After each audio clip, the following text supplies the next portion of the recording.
Hanging in there, man. Thank you very much for joining us. We appreciate it. How are things? Things are all right. Yeah. Yeah. What time is it? It's 11 a.m.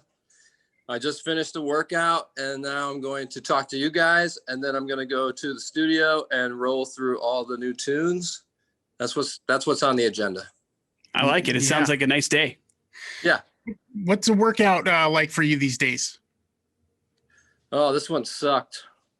It was a bunch of push-ups, a bunch of burpees, and it's just terrible. Working out has changed dramatically in the last 5 to 8 years. It's just like now it's stuff that you don't have to have a gym to do anymore. You just do it at home. Yeah, just do it at home. And I think for me, especially, it helps me just maintain before we're going in the studio, probably the middle of November. So I want to be there's no match for like mid-tour in shape, like playing drums wise. You just can't get there like in my home studio in the basement. So I think doing a daily workout is kind of imperative for me to stay in my top physical condition, so that when it comes time to record and I have to play these songs 20 times in a row all day long, I'm not like gasping for air a couple hours in. Yeah, well, it certainly sounds like you guys aren't messing around. I guess you're heading back into the studio then, and you got a bunch of songs prepared and ready to go for what's next for Mastodon? We do. We have way too much material, which I guess is a good thing, but also it's very difficult for us to like narrow it down at this point. We've had so much time, as everyone has, to be creative and be in the studio and write new stuff that now we have like 30 songs demoed and we need to pare it down to about 12. That's what's the criteria for you guys to decide, what do you want to pare down? I mean, is there sort of a vote on stuff, or it just pops out and you know which ones you're going to keep? No, we don't know. That's the problem. We need an outside entity to come in that we trust to say these are the songs, but that's probably not going to happen. So it's going to be up to us to put our big boy pants on and make a decision. But but there's a few different ways that we could do things. So we are just sort of debating those things. Like, okay, so we have all these songs kind of sound like they're all friends. They all are similar. Ish, they sort of have a same vibe, like a more doomy vibe and a more doom side of Mastodon. So we're kind of like that idea. It's kind of cool. We like that, but also there's some rippers that we don't want to leave out, you know what I mean? And so we're kind of discussing whether or not do we want to do a full kind of doom leaning album, and then a few months down the road record the rippers and put a ripper album out. I don't know. So we're still sort of deciding how we want to approach it. I like it, man. And of course, you guys just released Medium Rarities as well. An opportunity to put some B-sides and some rarities out there to the world. Where I imagine more conversations were had about that as well, because I'm sure there's plenty of other stuff we still haven't heard, but certain things had to make the album and certain things had to be left by the wayside still, I imagine too, right? Yeah, we were given a number of songs that we could include that would fit on the album, and we just made the decision based on that. That was also some hard conversations.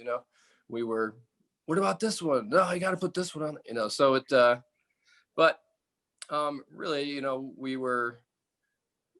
really needed something. We've wanted to sort of celebrate our 20 years as a band together. And so this is, for me anyways, it's a cool like photo album almost to like flip through each song. I can remember a place and time, and oh yeah, that was cool. Oh yeah, I remember when we did the Orion cover, we were in Seattle at Litho Studios, and just remembering some cool memories along the way. And it was also a good vehicle for us to be able to release Fallen Torches finally, which we'd been sitting on for like 2 years. We rarely do sort of a loose leaf kind of song like that. So it was the reason we did it was because we had built this new studio in the basement of our rehearsal facility that we own as a band. And we wanted to sort of give it a test drive and see what we were working with as far as a live room was concerned. And let's record a song. Okay, cool. We did that. We loved how it came out, but there was like no we couldn't just release one song. We just so this was a good vehicle to be able to finally release Fallen Torches.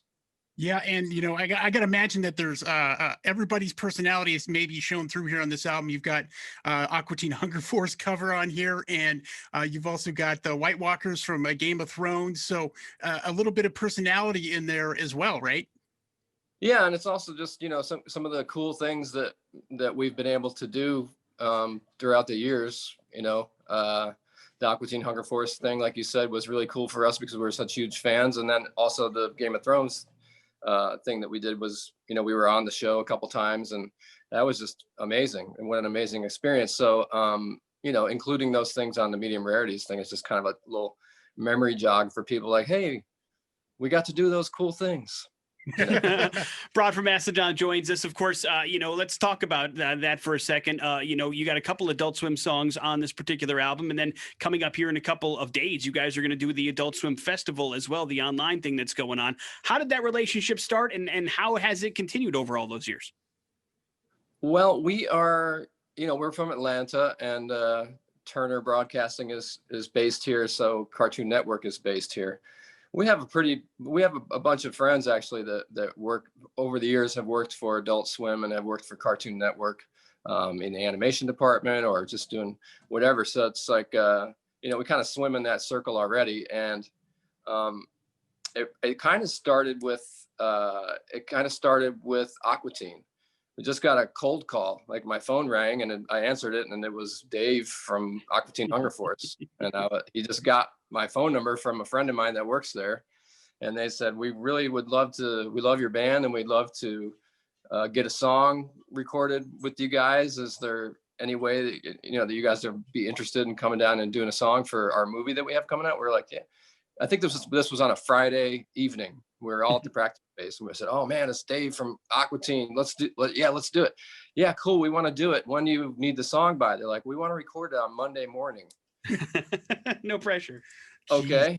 All right. So they emailed us the lyrics, and Bill and I went down to the practice space on Sunday afternoon, wrote a thrash song, and then Monday morning we recorded it. So we did it. We rose to the occasion, but so that's sort of where it started. And then from there, I think we went and did some like voiceover work for the show, and we did some voiceover work for the menu for the DVDs. Right. And then we went and did some Metalocalypse voices, and we just sort of got folded into that family. And so I think that they, we're in Atlanta, they're in Atlanta. They kind of think of us when anything like that comes up. It's totally awesome. And, with COVID here and the quarantine and all that, I mean, you guys were already doing a bunch of cool multimedia kind of things anyways. Did that make it easier for you to kind of transition and stick with doing some of that to keep, your fans entertained while we're going through this time and can't do live music? Yeah, I mean, everybody's kind of trying to figure out what they're doing and what they're going to do to, I guess, keep busy or keep your fans engaged. And when we put out this medium, I mean, we were kind of one of the luckier bands, I guess, because we were already in writing mode. So we weren't like about to release an album and had a bunch of touring planned, like a bunch of our friends' bands like Lamb of God and, Deftones and stuff. They can't do the usual deal where, you put a record out and you're on tour that day and you stay on tour for like 2 years, and you work that record.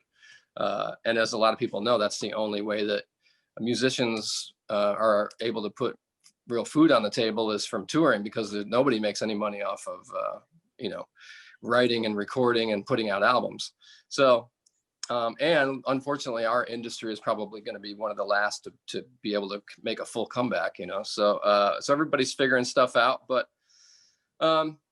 we were in writing mode when everything happened. And, we actually, we took a few months off like everybody else and stayed home and didn't even think about Mastodon really for a few months, and just was, staring up at the TV on the news with the death ticker, just like, just kind of trying to do our part and stay home and not be around people.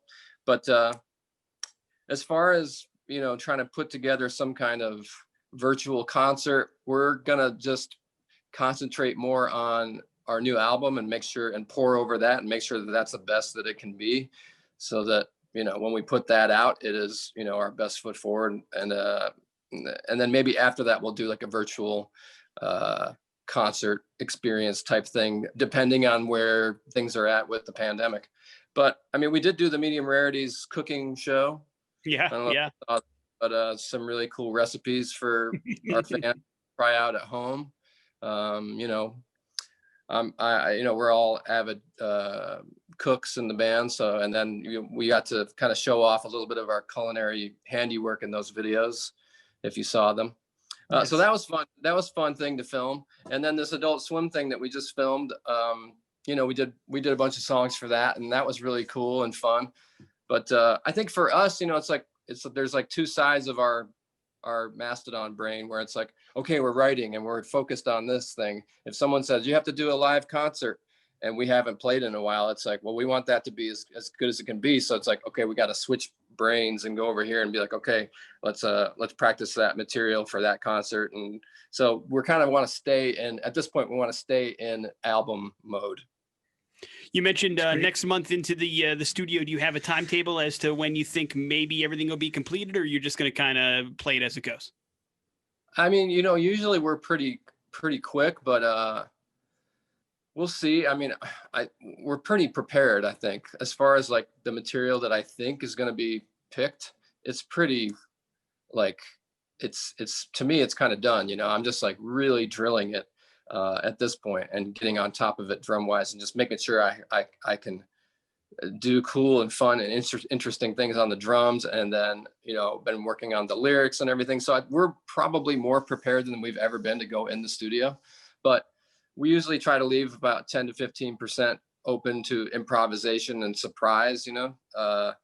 And so I think that I'm hoping that it'll be done by Christmas. I can't see it not being done by Christmas. So I think we'll probably take about a month to finish, and then probably mix, you know, beginning of January 21. When January of 2021 apologizes for 2020, and we were just kidding, and nothing's like that's ever going to happen again, right? That's what's going to happen. Hope so. Well, So I'll tell you what, man. Be done be done by December, and then we'll have something to mix and master, and then we'll have a while, I guess, to promote it, depending on what happens, you know. Love it. Well, Medium Rarities is out now. You can check it out. The Adult Swim concert's happening as well. You can buy a ticket to that and enjoy the virtual concert online if you want to check out some live Mastodon. And we appreciate the time, sir, man. Thank you very much for making it for us. Thanks for having me. All right. Take care of yourself, man. Yeah, you too. Bye, guys.